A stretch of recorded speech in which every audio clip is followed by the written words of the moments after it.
All right, hello there, welcome back to another wee bit different video. Today's video getting back into NBA Weekly, something that I haven't recorded in about 2 weeks, I want to say, with the news of Shohei Ohtani. Put me in a small sports depression. So I'm back now recording this happily, of course, and I will be going back to my regular schedule. But anyway, if you're not familiar with NBA Weekly and how we do things here, first portion of the video, we just talk about, the league standings, talking about where teams are and how they're doing, and big headlines, of course, looking at some of the points per game leaders. Then in the second portion of the video, we are going to be diving into 2 teams with 3 bullet points on each team. First bullet point is a good thing. Second bullet point is a bad thing. The third bullet point is a question that needs to be asked in order for them to fulfill their season goal, whether that's a championship, whether that's player development, whether that's playoffs, whatever the case may be. We're going to ask that question in order for them to get there. All right, getting started here in the Eastern Conference, we got the Celtics at 17-5. Just insane team. Honestly, I just can't. I can't with this team. They're just insane. The Magic at 16-7. This has got to be the biggest surprise of the year this early on.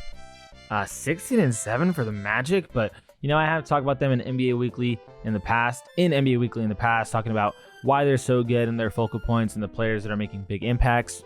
So not a lot that's changed since then, but maybe we'll do an NBA Weekly where we do them as a focus team. So spoilers, it's not the Magic for today.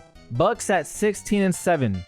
Gotta say, for as weird as they're playing, it seems like a little messy offensively, it's still working out. They're still 16-7. It feels like they haven't really figured out how good they can be just yet. Not everything is clicking thus far. Sixers 15-7. That is no surprise. Pacers 13-8. Even though they won 4 in a row, they've really lost one in between because they lost the in-season final, but that doesn't count as a regular season game, which is a little weird. But 13-8, and for all intents and purposes, they won 4 in a row in terms of technicalities, but not really. The Knicks 13-9. It's puzzling to me that the Knicks are where they are because it just seems like they're bound for this, 5th seed, 6th seed kind of mentality with their team. I just don't see them taking the next step with this roster. Jalen Brunson, as good as he is Julius Randle, RJ Barrett enough? Dante DiVincenzo is a solid role player. Mitchell Robinson is actually out 6 to 8 weeks. Emmanuel Quickly, really solid off the bench, but I don't know, man. This roster is just not enough. And as good as Jalen Brunson is, it seems like they're always going to be bound to that 6th seed, 5th seed, 4th seed kind of spot. More so 6th and 5th. Miami Heat at 13-10. We're not going to get fooled by them again. They're always going to compete. If they're the 8th seed by year's end, regular season end, don't expect them to go down willingly against any 1 seed or 2 seed or 3 seed or whatever the hell they play. Brooklyn Nets at 12-10. A lot of teams here kind of similar records. 13-10, 13-9, 13-8, 12-10, 13-11. I mean, it is early in the season, but it makes for a tight race early on. Hawks have lost 4 in a row. Look, what do you even do if you're the Hawks? Trae Young, DeJounte, it's clearly not enough. What do you even do? How do you make this team better? Do you blow things up? Do you just trade someone away? I don't even know what the Hawks do here, man. It is just rough because they're not competing for shit. Let's be honest. Bulls are at 9-16. It is no surprise that they're looking to trade away Zach LaVine, maybe DeMar DeRozan, because it's time. It is time to blow things up. This roster is not good enough. You're either competing for a championship, competing for a spot in the playoffs to develop young players, or you're tanking for the 1 seed. I have a hard time believing that there's a middle ground, because you don't want to be like the Blazers were with Damian Lillard, where they're just middle forever. Always middle, always middle, always middle. You either win or you lose. You don't try to be in the middle. Wizards at 3-19, and as bad as they are, the Pistons are magically worse, losing 20 in a row. That's got to hurt some pride, man. That's got to hurt them deep down inside. Seriously, that is. I did an NBA Weekly discussing, that team in particular and, the reason for their struggles. I did a video on that. If you guys want to check it out, by all means, go ahead. It's on my one of my previous NBA Weeklies. But yeah, it is It is bad, man. Everything they got going on over there is bad. Looking at the Western Conference, I think it is a surprise to see the Timberwolves this good, 17-5 good. Although I did state 2 weeks ago, I expect them to maintain 1 seed all throughout the season because Anthony Edwards hits different this year. Of course, along with everyone being healthy and, their team just flat out, in terms of chemistry, just being amazing. Thunder at 15-7. Shai Gilgeous-Alexander is the man and has been such for 3 years now. Dallas Mavericks 15-8, 4 in a row. Luka is on a different planet right now. Nuggets at 16-9. I mean, there's a lot of really good teams right now. Lakers right here at 14-10, winning the in-season tournament finals. So a bag for all of them. And as a Lakers fan, of course, I enjoyed the moment very, very, very much. And it was very fun to see them compete like that. And to see AD turn it on, 41 points, 20 rebounds. That was a blast. Seems like no one's talking about it right now, but the Clippers at 5 in a row, 13-10. Waking up a little bit. James Harden's waking up. He needed those 10 games and took him a little longer, but he's waking up. Suns at 13-10. Bradley Beal looking really, really rusty. By the time this video is out, though, the big three for the Phoenix Suns will have made their debuts at the same time, or they would have made their debut at the same time on the floor because they've all played this season, but just not at the same time. So they're looking to do that for the first time on Wednesday. I'm recording this on Wednesday. You guys will see this on Thursday, so you'll know how that went down. Rockets winning 3 in a row, but I think the Rockets are bound for that kind of 500 season. 11-9 though, which is not bad, especially this early in the season. Pelicans 13-11. Zion Williamson shutting his critics up, even if for a night, going really strong against the Timberwolves. And honestly, having a mature answer to, all the criticism that he's gotten. Warriors at 10-13. Well, Steph needs help, man. This is a sinking ship. It really is. It's just this team's not good enough. They don't have the players to compete. And again, Steph's on a sinking ship. No one's talking about this, but the Spurs have lost 17 in a row. I'm seeing a lot of talk about the Pistons. But the Pistons right now are shadowing, or the Pistons right now are providing a big shield, blocking any criticism for the Spurs because, well, 20 in a row is significantly worse. And, Looking at the league leaders real quick, let's look at points per game. Joel Embiid, 33 points per game. Luka at number 2, KD at number 3, Shai at number 5, and Giannis at 4. Rebounds per game, Nikola Jokic, 12.6, tied with Anthony Davis at 12.6, Domantas Sabonis at 3, Rudy Gobert 4, and Joel Embiid at 5. Assists per game, Tyrese Halliburton, 12.3.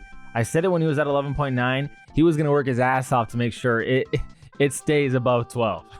This dude is an assist machine. And now getting to my favorite part of the video, second portion of the video.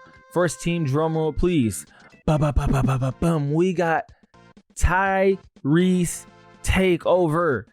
I don't know if you guys haven't been watching, but Tyrese Halliburton has been an absolute monster for the Pacers. And we're going to pull up some of his stats. I mean, you already saw his assists per game, but we're going to pull up, his other stats just so you guys can really see. And also, I'll talk about it a bit more too. Tyrese right now is averaging 26 points per game, 4.2 rebounds, 12.3 assists, 34 minutes a game, so he's getting a lot of run.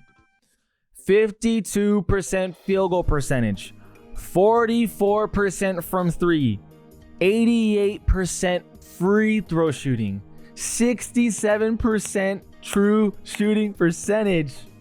A steal per game, of course, and only 2.5 turnovers per game, all things considered, because this offense greatly relies on him. If you don't watch any Pacers games, and if you didn't watch the final for the in-season tournament, well, even if you did, it doesn't really do Tyrese Halliburton justice because the Lakers were doubling him really hard.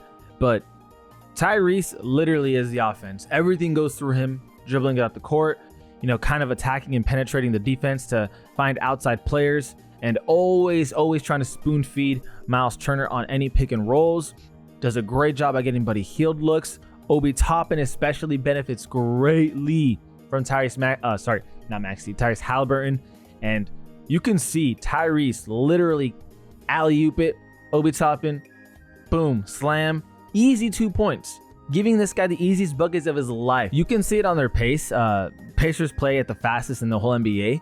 They are literally first in pace. A lot of that is because Tyrese Halliburton always moves the ball up the floor. Always going. He's got good speed, good acceleration, great shooting. So defenses always kind of have to be on their toes. But not only that, as soon as he gets the ball checked in, or as soon as someone inbounds it to him, he's always looking down the court for that easy lob pass to the end of the court, especially to guys like Obi Toppin and Miles Turner, or looking out for guys in the three like Buddy Hield. Even Bruce Brown, as inefficient as he's been from three, Tyrese is always looking. Bullet point number 2. This one is very apparent if you watch their games. They have terrible rebounding. And I'm not saying that because of the eye test. I'm also saying that because of numbers. In terms of total rebounds per game, they are 29th in the league, which is second worst. Offensive rebounds, they are 25th in the league. This team is not rebounding, and you can kind of tell right away. Your center is Miles Turner. 8 rebounds a game for a center is not ideal, especially someone who gets a lot of minutes. Jalen Smith is your next best rebounder at 5.5 rebounds per game. Team is just a lot smaller, and guys who don't really go up there and look for those boards. A lot of that you can attribute to, though. They run like a bit of a 4-out kind of offense. Guys will always be on the corners, and when they're running that pick and roll, it's kind of hard for Miles Turner to get offensive boards when he's going out to the 3 after the roll. And if he does flare to the basket, he's getting the ball, shooting it. It's kind of hard to get your own rebound. So there's not guys just sitting down there like Jared Vanderbilt or Anthony Davis. To be honest, though, with their pace at number 1, you'd think because there's so many shots taken that their rebound stats would be higher, but they're just not.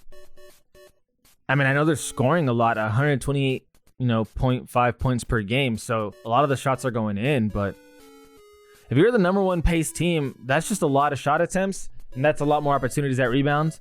So it's kind of bewildering to me that they're not able to kind of follow through with that. I know they do struggle down in the paint, especially.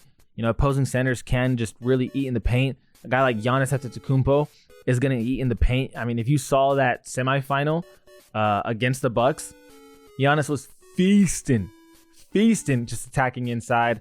Not a lot of big bodies. Third bullet point here, though, this is an important one because it is the question that you need to ask.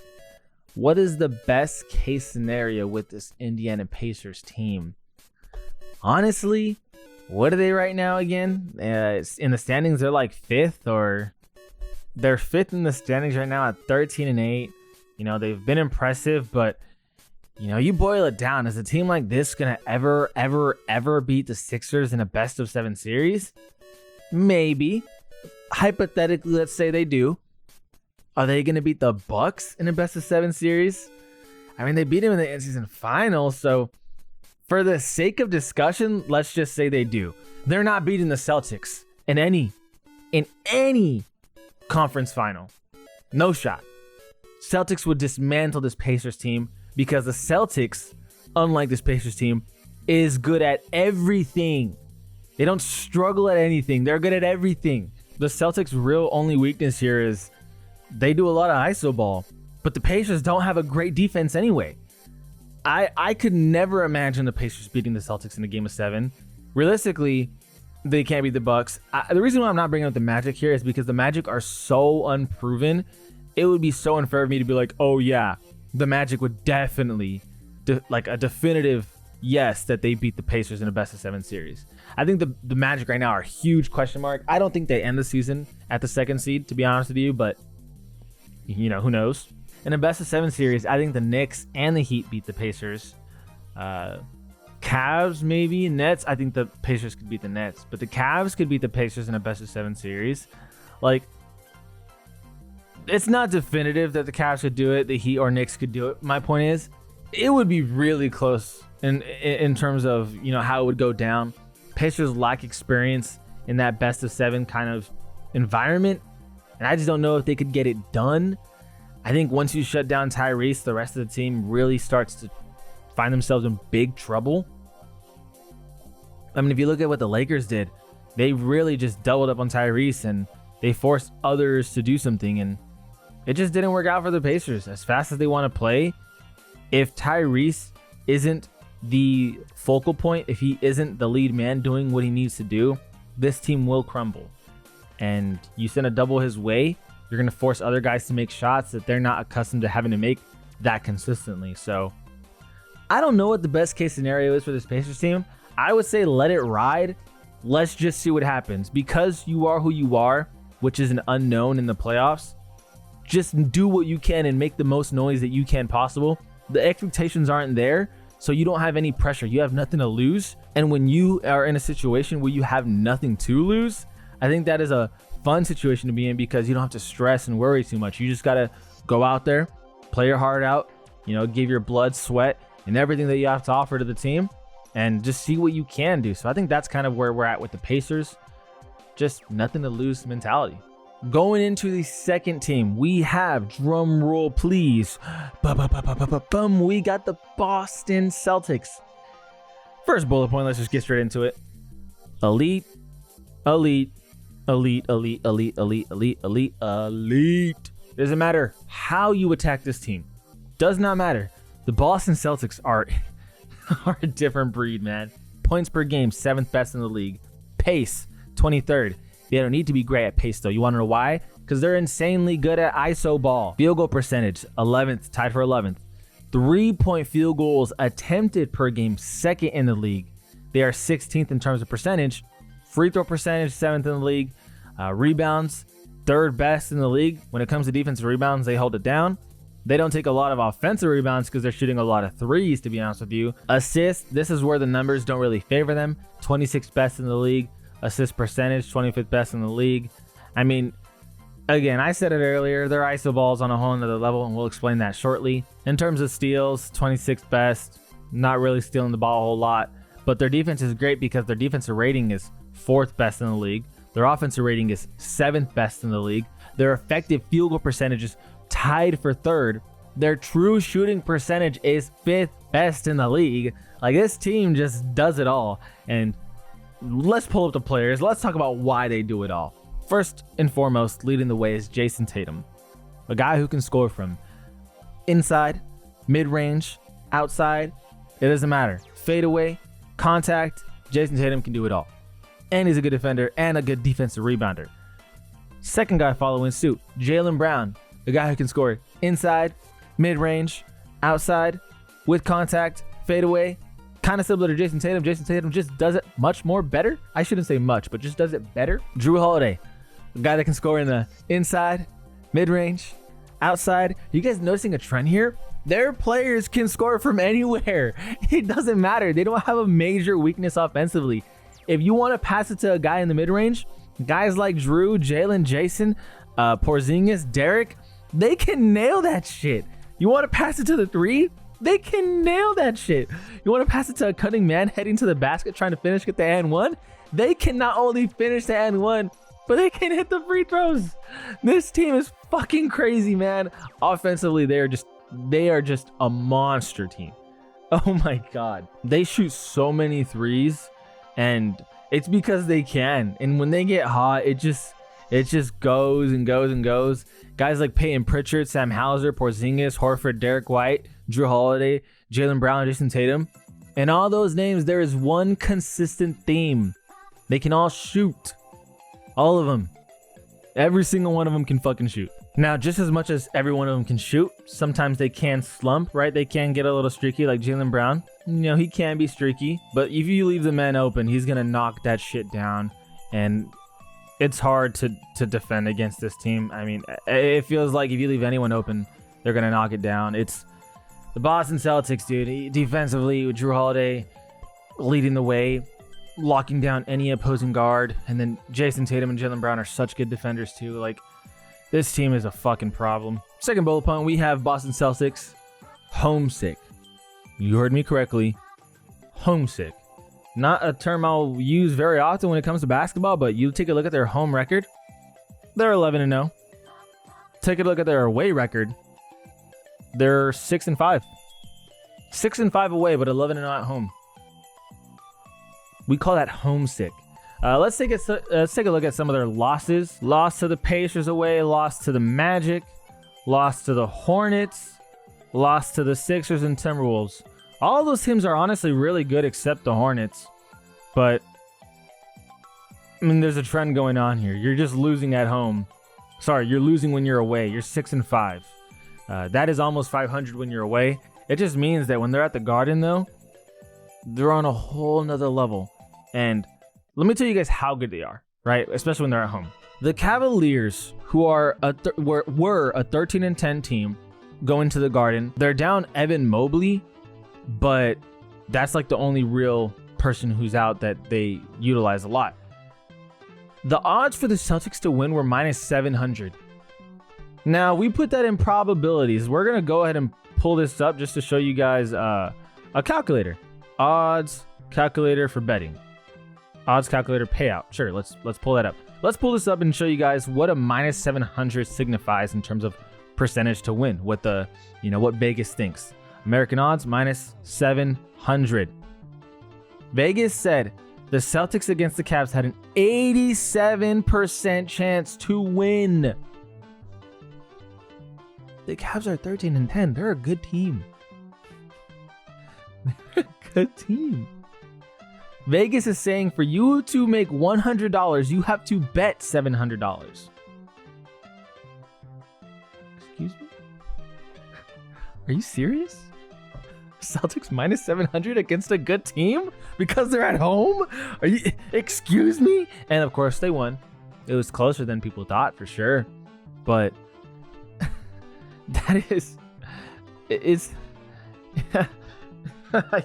it's fucking crazy, dude. It's crazy. When this team is at home, they're a different breed. They lost to a lot of really good teams away, but if you're almost 500 away, it's clearly what it means to be home, which is protecting that stadium, protecting those fans, saying, hey, we step on this court, we got y'all. When they're not getting cheered for, when they're not getting that same energy, that same momentum, things clearly shift. Small sample size thus far, but in 11 home games and in 11 away games, 6-5 away, 11-0 at home. Proof is in the pudding. These guys are homesick. And third and final bullet point we have, this time for sure. So, looking at the past 2 years, made the finals against the Warriors. Thought you had a chance.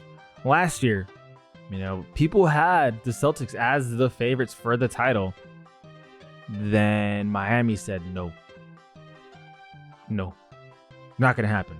So this year they made some amazing changes, adding Kristaps Porzingis, adding Drew Holiday. Even though they lose guys like Time Lord and Grant Williams and Marcus Smart, I think the additions have been far greater. Giving more time to Peyton Pritchard, just really saying we're just gonna shoot this shit. Guys like Drew Holiday, elite defender. Guys like Porzingis being a third or fourth scoring option. That's where he's gonna excel, and it's just working. Jason Tatum and Jaylen Brown leading the way, more so Jason Tatum, but it's just working. 17-5. This team looks so tough. And question is this is the one, right? This time for sure. Like, this is our year. Like, we got this. Personally, I hope not, because I'm a Laker fan and I want the Lakers to win. But I mean, thus far, oh my God. You guys see how I'm talking about this team. They're insane. I brought up the stats. I brought up the positives. Shit, I even brought up the negative. The negative was they're homesick. That's the negative. The negative isn't poor shooting. It isn't too much turnovers. It isn't too much one thing or another. No, it's just homesick. That's the negative. You can fix that shit. You know what I mean? You can't fix shooting. You can fix being homesick. But hey, that's just my 2 cents on all of this. Let me know what you guys think about some of my opinions and some of the stats that I said, and just all in all your thoughts on the NBA. But as always, I appreciate you guys for watching. This is Ollie Been Different. All we've been different. And we out.